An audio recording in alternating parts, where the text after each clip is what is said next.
오늘은 무죄 추정 원칙이 무엇인지에 대해서 알아보도록 하겠습니다. 뉴스를 보는 중에 이런 생각 해보신 적 있지 않나요? 흉악 범죄자의 신원을 왜 보호해주고 가려주는 거야? 범죄자의 인권을 존중해주고 범죄자의 권리를 보장하는 것이 불합리해 보이지 않나요? 하지만 여기에는 국가가 우리 같은 평범한 일반 사람들을 보호하기 위한 법적 장치들이 숨어 있습니다. 그중 오늘 다룰 내용은 바로 무죄 추정 원칙입니다. 10명의 범인을 놓치더라도 1명의 무고한 사람을 만들면 안 된다. 혹시 이런 말 들어보신 적 있나요? 이는 18세기 영국의 법학자인 윌리엄 블랙스톤의 격언입니다. 해당 격언은 현대의 죄형법 정조회 중 하나인 무죄 추정 원칙을 가장 잘 나타내는 말입니다. 이는 수사기관의 무책임함과 무능력함을 포장하는 단어는 아닐까요? 원칙은 원칙일 뿐 실체적인 진실을 파악하는 것이 우선이 아닐까요? 그것은 아닙니다. 우리가 편의상 무죄 추정 원칙이라고 말할 뿐 이는 실제로 법률로서 규정되어 있습니다. 헌법 제27조 제4항과 형사소송법 제275조 2에 근거되어 있습니다. 이처럼 무죄 추정 원칙은 원칙에서 끝나는 것이 아닌 수사기관과 법원이 지켜야 할 필수적인 법률입니다. 여기서 말하는 피고인과 흔히 혼동되는 피의자의 차이가 무엇일까요? 피의자란 경찰, 검찰 등 수사기관에서 수사를 받는 자를 말합니다. 피고인이란 검사에 의해 기소되어 형사재판을 받는 자를 말합니다. 여담으로 피고인이라는 단어는 형사재판에서만 사용을 합니다. 민사재판에서는 비슷하지만 다른 용어인 피고라는 단어를 사용합니다. 피고인이 무죄 추정 원칙 등과 함께 여러 가지 원칙들로 인해서 권리를 보호받는 것은 국가가 범죄자를 옹호하는 것이 아닌 최소한의 국민으로서의 권리를 보장하는 것입니다. 헌법 제27조 제1항에 따르면 모든 국민은 법률에 따른 재판을 받을 권리를 가집니다. 즉, 헌법상 보장된 무죄 추정 원칙은 재판을 받는 모든 국민에게 예외 없이 적용이 되어야 합니다. 경찰, 검찰은 국가기관이자 이 두 기관은 국가기관들 중에서도 엄청나게 큰 권력을 가진 기관 중 하나이기 때문에 이러한 경찰과 검찰을 상대로 일반 국민이 싸우는 것은 힘든 과정입니다. 아무리 비싼 변호사와 로펌을 선임한다 하더라도 경찰, 검찰, 더 나아가 법원을 이기기는 힘들기 때문에 수사기관과 사법부로부터 개인이 부당한 침해를 당하지 않도록 방지해주는 장치라고 이해를 하시면 됩니다. 이를 흔히 무기대등, 무기평등의 원칙이라고도 합니다. 아까 피의자와 피고인의 차이를 설명드렸죠. 다시 한번 쉽게 정리를 하자면 경찰, 검찰 등 수사기관에서 조사를 받는 자는 피해자, 검찰에 의해 기소가 되어 재판을 받는 자는 피고인입니다. 그럼 헌법과 형소법상의 무죄 추정 원칙을 다시 한번 보겠습니다. 잘 보시면 두 조항 모두 무죄 추정 원칙의 대상을 피고인만을 얘기하고 있죠. 그렇다면 수사 과정에 있는 피의자에게는 무죄 추정 원칙이 적용이 불가능할까요? 당연히 그렇지는 않습니다. 피고인은 물론 피의자에게도 무죄 추정 원칙이 적용이 됩니다. 헌법재판소 2001헌 728 판례에 따르면 형사 피고인뿐만 아니라 피의자에게도 무죄 추정 원칙과 방어권 보장의 원칙이 적용된다고 판시했습니다. 같은 판례 다른 문단을 보면 법에 명시된 피고인뿐만 아니라 절차의 전 단계에 있는 피의자에게도 적용된다고 판단했습니다.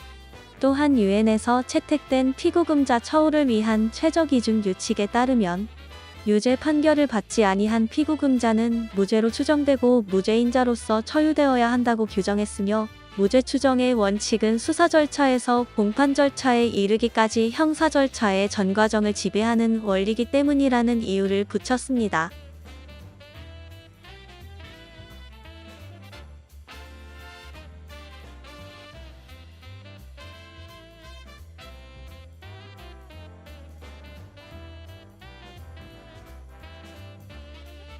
자료와 판례가 복잡해 보이지만 쉽게 말해 이처럼 피의자에게도 피고인에 준하는 권리를 부여받게 됩니다. 이를 물론해석 방법이라고 합니다. 법 해석 방법 중 하나입니다. 경찰, 검찰이 범죄 혐의가 있다라고 판단을 했고 공소 제기를 받은 법원이 공소기각이 아닌 재판을 할 것을 인정을 했으니 재판이 열리고 이러한 재판을 받는 피고인조차 무죄 추정 원칙을 적용받는데 아직 혐의도 완벽히 입증되지 않았고 단순히 수사 중이기만 한 피의자도 당연히 무죄로 추정하여야 한다라고 해석이 되는 것입니다. 다음은 무죄 추정 원칙으로부터 파생된 다양한 원칙에 대해서 살펴보겠습니다. 먼저 첫 번째입니다. 형사소송법 제198조 1항입니다. 피의자에 대한 수사는 불구속 상태에서 함을 원칙으로 한다라고 적혀 있습니다. 이를 간단히 불구속 수사의 원칙이라고 합니다. 물론 이는 불구속 상태에서 함을 원칙으로 하는 것뿐이기 때문에 형소법 201조 상의 구속영장 청구 등의 예외적인 법률에 한해서는 구속수사가 가능합니다. 두 번째는 형법 제126조의 피의사실공표죄입니다. 피의사실공표죄를 형사소송법으로 알고 계시는 분들이 많은데 이는 수사기관으로서의 명백한 금지 행위를 규정한 형법상 범죄입니다. 쉽게 말해 수사기관은 피의사실을 먼저 공표를 하면 안 된다는 법입니다. 재판을 다 받기도 전에 공표가 되면 피고인의 재판 권리가 침해되고 법원의 객관적인 판단이 불가할 수도 있습니다. 또한 수사 중인 사실을 밝히게 되는 것만으로도 처벌 유무와 관계없이 피의자는 사회적인 낙인을 찍히게 되기 때문에 피의자의 권리를 보호하는 법이기도 합니다. 이는 경찰 수사 사건 등의 공보에 관한 규칙 등에도 적혀 있습니다. 4조를 보면 공개가 허용되는 예외를 제외하고는 피의 사실을 공개하면 안 된다고 규정합니다. 이 법조항은 사실 이건 중요한 내용은 아니라서 빠르게 훑고 넘어가겠습니다. 우리가 흔히 보는 중간 수사 브리핑이나 오보정정 등은 앞에서 말한 공개가 허용되는 예외에 해당합니다. 공개 수배, 국민들의 범죄 피해를 막기 위한 대응 조치, 오보로 인한 인권 침해 등을 바로잡기 위한 정정 등이 이에 해당합니다. 세 번째는 헌법 제12조 제2항입니다. 모든 국민은 고문을 받지 아니하며 형사상 자기의 불리한 진술을 강요당하지 아니한다라고 적혀 있습니다. 이는 일명 진술거부권 및 가혹행위 금지라고 불립니다. 4번째는 형소법 제307조의 증거재판주의입니다. 사실의 인정, 쉽게 말해 유죄는 명백한 증거에 의하여야 하며 합리적인 의심이 없는 정도에 이르러야 한다고 되어 있습니다. 즉 유죄의 판단이 100%될 때에만 유죄가 된다라고 말합니다. 만약 형소법 307조에 의한 증거로 판단을 했을 때 명백한 범죄 혐의라고 보기 힘든 경우에는 무조건 무죄를 선고해야 합니다. 대법원 94도 3309 판결에도 볼 수 있듯이 유죄가 의심스럽거나 의심이 간다고 하더라도 무조건 피고인의 이익으로 판단해야 한다는 원칙입니다. 모든 증거의 입증 책임과 증거 제시는 경찰과 검찰의 몫입니다. 5번째는 형의 집행 및 수용자의 처우에 관한 법률 약칭 형집행법입니다. 79조에 따르면 미결수는 무죄 추정 원칙을 받으며 그에 합당한 처우를 받는다고 되어 있습니다. 82조에는 미결수는 재판을 받을 시 죄수복이 아닌 사복을 착용할 수 있다고 되어 있습니다. 이 82조에 관한 헌법재판소 판례가 있습니다. 도주의 위험이 있거나 그 밖의 예외의 경우를 제외하고는 구치소 등은 죄수복을 강요할 수 없고 사복 착용을 금지할 수 없습니다.